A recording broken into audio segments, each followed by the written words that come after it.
Ayaw mo ba talaga sa akin? Roberto, ano ba? Tabang gusto mo? Roberto! Salamat sa pagmamahal mo. Salamat at pinili mo akong makasama. Hindi na kita paiiyakin muli. Sinipingan lang niya ako. Tapos iniwan niya ako parang basura. Mama, tulungan mo ako sa kanya. Eh, paano ko pakakainin yan eh? Hinawakan mo na.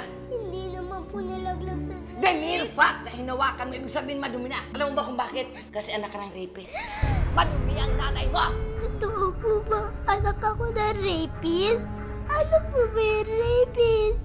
Madumi po ba kayo? Sinabi niyo po ba kay Eva na anak siya ng rapist? I will never do such a thing. Baka isa sa mga maids, hayaan mo't pagsasabihan ko. What's happening here? Melissa is accusing me of something. Hindi marunong magsinungaling si Eva. Melissa, are you saying that I lied? Sino sa inyo ang kausap ni Eva kanina? Umiiyak yung bata dahil may nagsabi sa inyo na anak siya ng isang rapist. Magsabi na kayo ng totoo. Sino?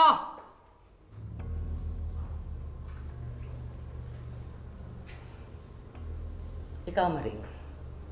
Alam kong chismosa ka at wala kang pasensya sa mga bata. Pagsabi na kayo ng totoo, kung hindi, mawawalan kayo lahat ng trabaho. Kitang-kita ko sa mukha mo na guilty ka. Alam kong ikaw ang kumutya sa bata, kaya umiyak. Ano? Magsabi ka ng totoo, aminin mo na leche!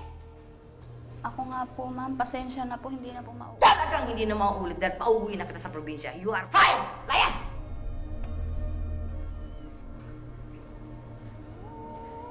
You see, Melissa? I will never do such a thing to a kid. Pasensya na po, Amorsita. Okay lang. Ewan ko muna kayo.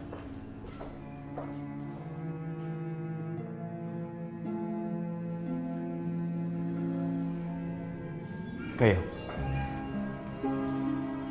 Alam niyo kung ano nangyari kay Melissa.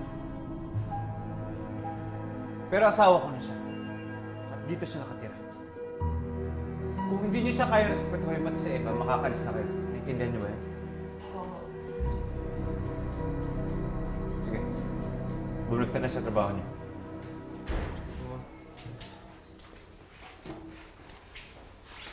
Felix, I'm so sorry. Pasensya ka na. Nakakaya naman sa Amorsita mo. Napagbintangan ko pa. Wala kang dapat alalahanin kay Amorsita. You don't have to worry. Walang pwedeng mambasta sa'yo dito sa bahay na to.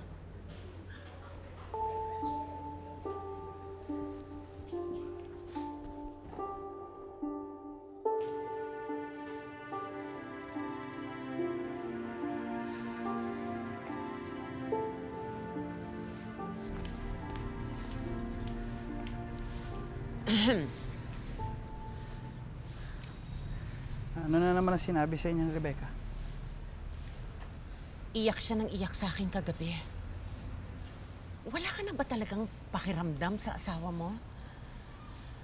Alam mo, hindi ako usually nakikialam sa problema ng mag-asawa, pero from what I saw last night, I have to step in. Wala naman na bago sa amin. Wala na akong nararamdaman para sa kanya. Pero hindi yan ang narinig ko sa'yo 5 years ago nung pinakasalan mo siya. Anak, ano ba talaga ang nangyari sa Amerika? No use na ikwento pa, ma. Hindi na ako masaya eh. I feel like ninakaw niya ang 5 taon ng buhay ko sa 5 taon namin sa Amerika. Ma, I came home to get my life back. Gusto kong maging masaya ulit. Pero hindi sa piling ni Rebecca. Kung hindi sa asawa mo, kanino? Kay Melissa? She's married and you're married. She didn't even stay single for you. Ano ka ba? Matauhan ka naman. Hindi gusto ng Diyos na kayong dalawa. Anak, andyan si Rebecca. Mahal na mahal ka niya. Bakit hindi mo baguhin ang attitude mo sa kanya? Minahal mo rin naman siya noon, hindi ba? Why don't you bring that love again? I'm not asking you to go crazy for her. Balikan mo lang siya. At kung hindi mo kayang gawin yon para sa relasyon ninyo, do it for me. Do it for me, please. Ayusin mo ang pakikisama mo kay Rebecca. Nagmamakaawa ko. Please, my son.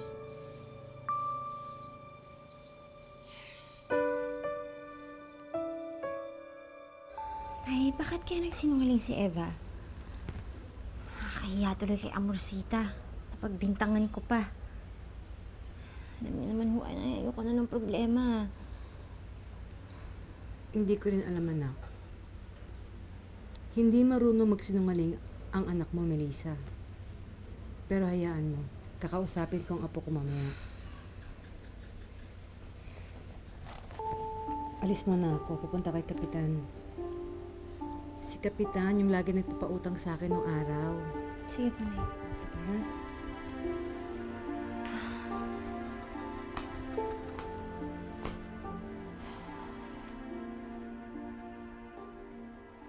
Ikaw, ha? Pakialamera ka, kaya tuloy ako nawala ng maid, ha? Sa susunod, huwag kang sumbungera at huwag kang pakialamera, ha? Ha? Tama na! Naintindihan mo ako? Ha? Tama na! Naintindihan mo na! Bakit niyo sinasaktan si Eva?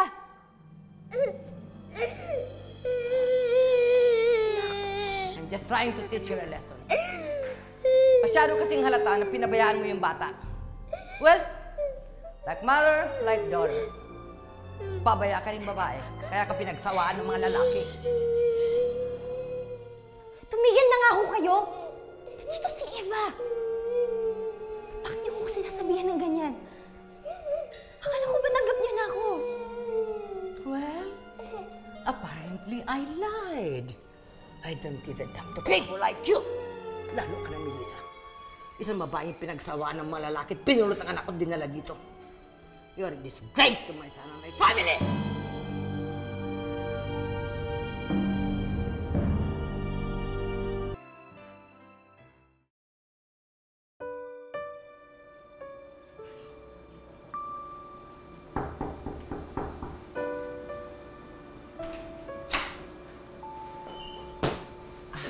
Rebecca, gusto ka sana namin kausapin ni Roberto.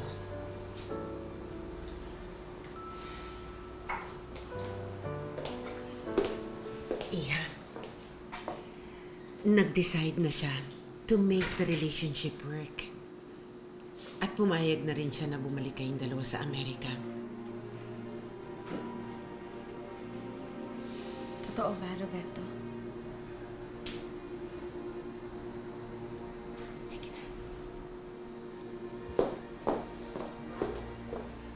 Salamat. Ang laking bagay nito sa akin.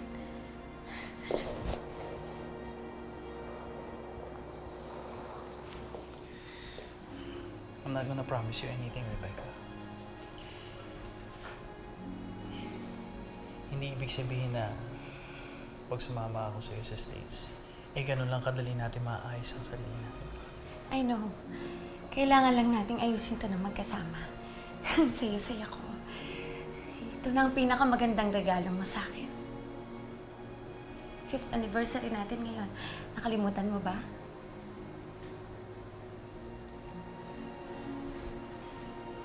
Wala sa isip ko. Okay lang. Basta, alam kong gusto mong ayusin natin to. Wala na akong mahihiling pa. Mag-celebrate tayo? Yes. Maghahanda ako.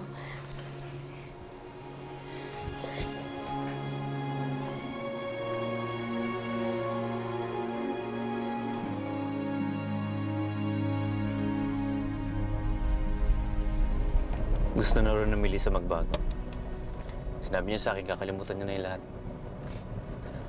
Ngayon, nararamdaman ko mas malambing siya, mas ngumingiti.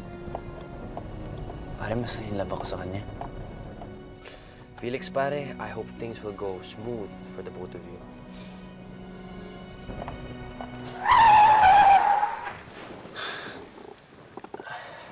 Langya, tinamaan ko ata yung bumper ah. Bigla kasing pumreno eh. Kausapin mo lang pare, wala naman yatang damage yan eh. Kausapin mo lang.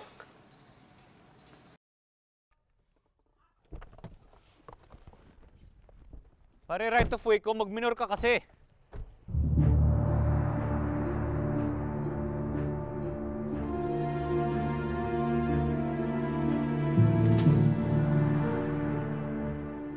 Eva, anak. Pumalik ka muna sa kwarto mo. Mag-uusap lang kami ni Amorsita, ha? Sige na, anak. Bakit mo pinaalis yung bata? Ayaw mo bang malaman niya? Napakawalang nanay niya! Pinoprotektahan ko lang ang anak ko. Pwede mo akong laitin hanggat gusto mo. Huwag lang sa harapan ni Eva. Sana hindi mo na siya dinamay sa galit mo sa akin. Pareho lang kayong mga squatter sa bahay ko. Magsilayas kayong lahat. Pero iiwan mo ang pamangkin ko. Sumama ka sa unang lalaki, makita mo diyan sa bangketa. Pero hindi mo pwedeng gamitin si Felix para malinis ang dungis mo. Dahil kahit nakatapa ka pa sa puting marmol at kumakain ka na malinis na pagkain! Tama na! Makinig ka! Tama na po! Madumi ka pa rin! Well. You look absolutely perfect there. You are in the company of your own kind. Ang mga hampas lupang katulad mo ay bagay sa lugar na yan! Diyosa!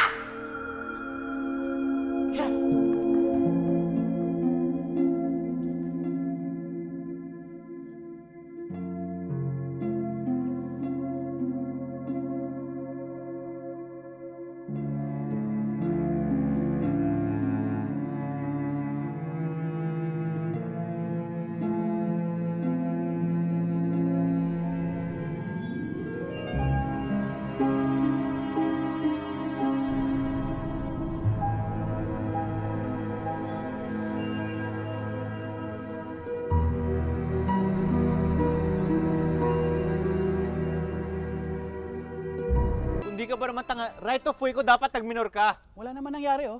Isa pa, ang bilis-bilis mo eh. Siya nga pala, congratulations sa inyo ni Melissa, ha? Kamusta ang buhay mag-asawa? Okay naman ba kayo? Ayos naman kami. Nabibigay ko naman lahat ng kailangan niya. Pangarap ko yung kay Melissa eh. Sana lang masaya siya pagkatapos ng pagsasama namin noon. Oh, masaya naman siya eh. Nagawa ka naman lahat ng mga pangarap. Tuloy-tuloy mo lang yan, ha? Dahil pag nalaman kong sinakta mo si Melissa, babalikan ko siya. Kukunin ko siya sa'yo. Ano sinabi mo? Babalikan mo siya? Pag nagkamali ako? Sandali, nakakalimutan mo ba? Ikaw ang nang iwan sa kanya noon. Hanggang ngayon, pinagsisisihan ko lahat yan. Pero pag may pagkakataon na makuha ko ulit si Melissa, gagawin ko. Felix. That's enough, pare. That's enough. Pasalamat ka. Mahal ka ni Melissa eh.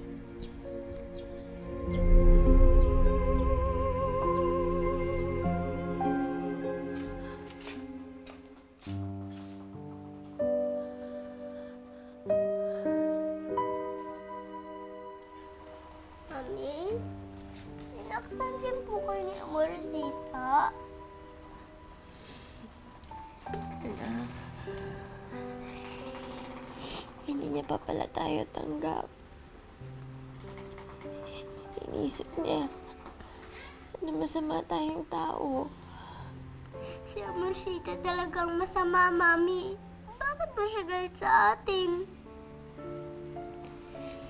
Siguro, anak, mainit lang yung ulo niya. Basta, anak, huwag mo na muna siya lalapitan, ha? Huwag ka rin gagawa ng mga bagay na hindi niya magugustuhan. Mami, baka sakmaya tayo ulit.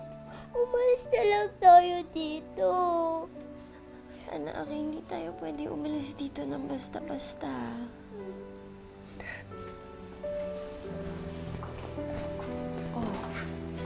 Bakit? Wala, sabihin niyo po kay Mami na umalis na lang tayo dito. Masama po si Amorsita. Sinaktan niya kami ni Mami. Melissa, totoo ba? Totoo ba ang sinasabi ng apo ko? Nay, hindi niya pa pala tayo tanggap.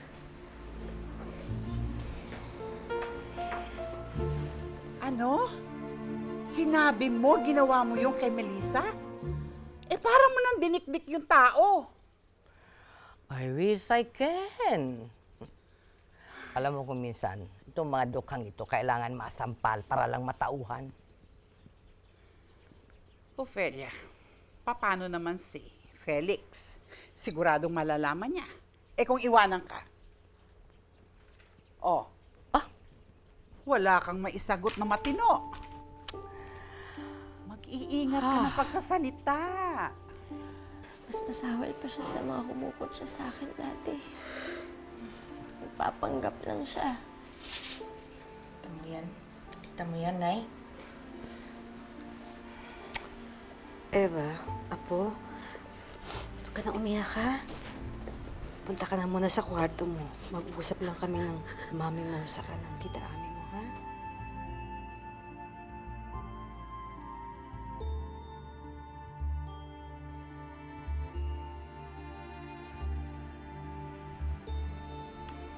Sabihin mo nga sa akin, Melissa.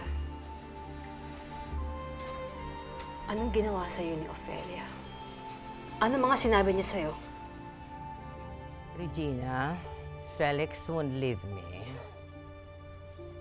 And if he does, I'll make a scene. Ilalabas ko ang lihim na galing ko sa pag-arte. You know, Felix can stand seeing me crying and begging him. Oh, bakit? Alam mo, Ophelia, yung award-winning talent mo, dapat very convincing para si Felix maniwala sa'yo at hindi ka iwanan. Di subukan niyang iwanan ako. So, darling, Felix won't leave me no matter what. That's what you think, amiga. That's what you think. Be careful.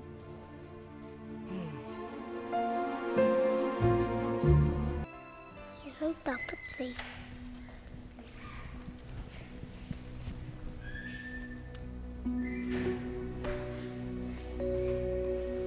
Eva? Eva? Bakit ganyan ang drawing mo kay Marcita? Hindi maganda yung ganyan. Tsaka Eva, ano ba nangyayari sa'yo? Kanina nagsinungaling ka sa akin. Sinabi mo na si Amorcita yung sumita sa'yo. Eh si Yaya ma rin pala. Hindi po ako nagsisinungaling, Daddy Felix. Pinigot niya nga po ako eh. Sabi niya, sumbongera daw ako. Tapos, inaway niya pa si Mami. Sinigaw-sigawan niya pa.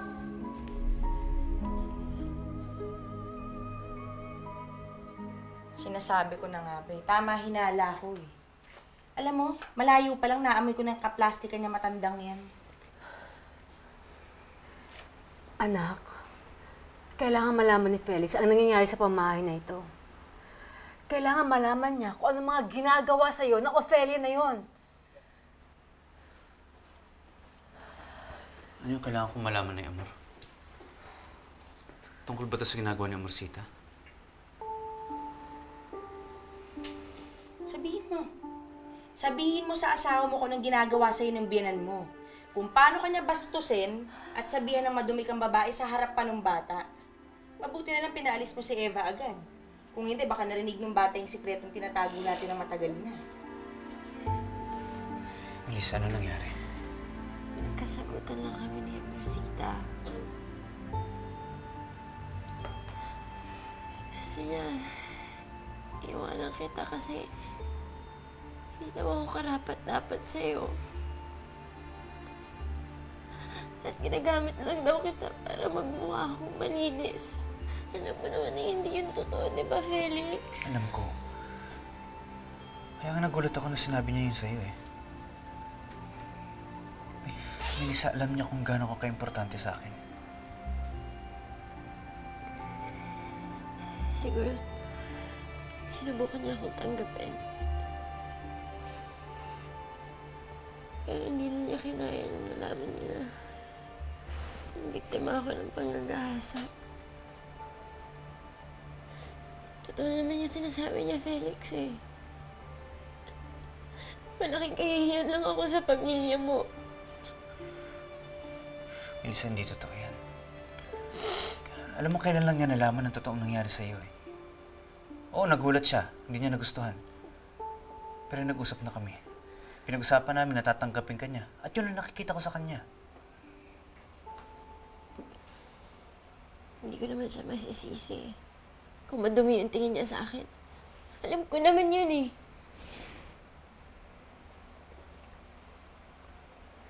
Hindi ko na mapabago yung nangyari sa akin, Felix. Gusto ko na siyang tanggalin sa isip ko. Melissa, hindi makakatulong ang bahay na to para makalimutan ang nakaraan mo. Hindi tayo nababagay dito. Ano ibig mo sabihin?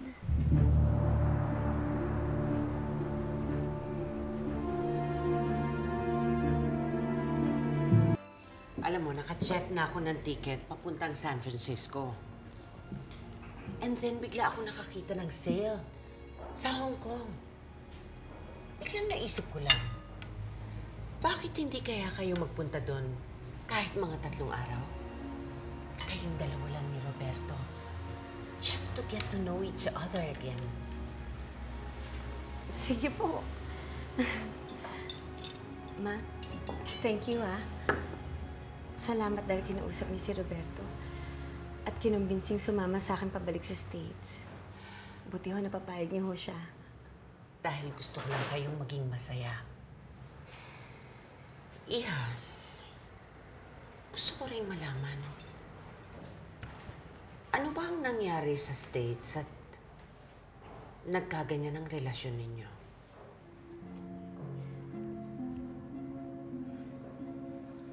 Masaya kami sa umpisa.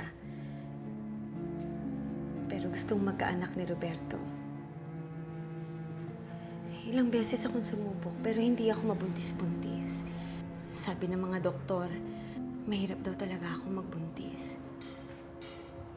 Sa tingin ko, hindi na ako mabubuntis. After that, nag-iba na siya. Nawala na siya ng trabaho.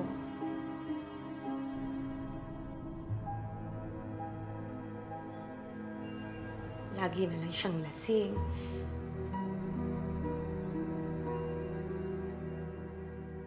Nag-aaway kami araw-araw kahit sa maliit na bagay lang. Minsan iniisip ko, may babae ba siya?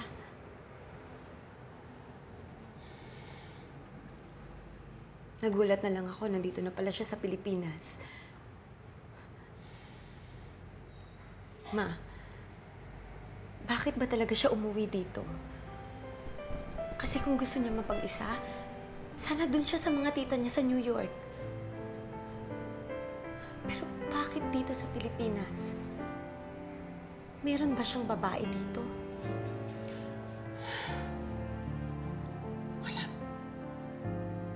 Wala siyang babae.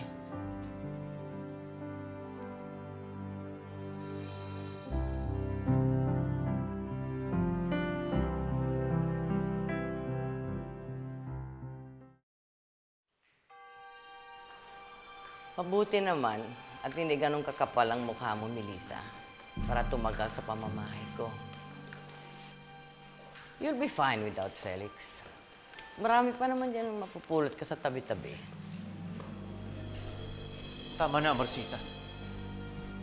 Asawa ko na yung iniinsulto niyo. Felix, saan ka pupunta? Huwag mong sabihin sasama ka sa kanila. Yes. I'm living with them. Titira na kami sa Maynila.